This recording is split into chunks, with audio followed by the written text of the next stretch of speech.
Here's why. Can they do it? Yeah, well, can they do it?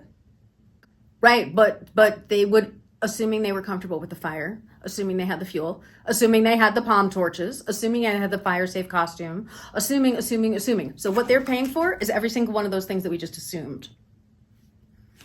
Yeah, but that's not what you're selling. You're selling you. Right? Even if I'm here and I'm doing like some dork ass position, but if I look dorky and I own it, that is what matters. It's not a matter of looking dorky. It's not a matter of having proper technique. It's a matter of you as a performer owning whatever it is you're bringing to the table, because that's what you're selling. You're not selling weaves or pinwheels or straight lines. I am not discouraging you from continuing to improve your skill. This one time I was doing this performance. This was the most mind-boggling experience. It was very early in my career.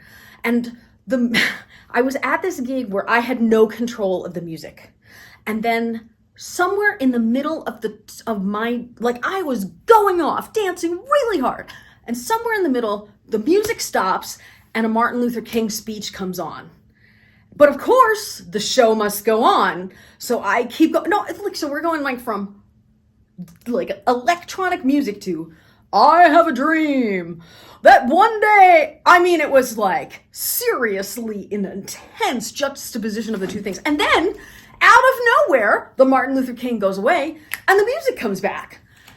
I was so disappointed.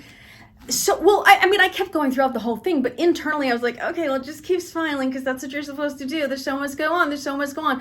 And afterwards I was somewhat defeated because it was my only actual poi solo, and I was spinning with people who we were doing choreography, and the choreography was just at a lower skill level than my own skill level, and it was a very disappointing experience for me. After the show, I cannot even tell you how many people came up to me and were like, oh my God, that was so artistic, that was really beautiful. So the moral of the story is they will never, ever know what you intended.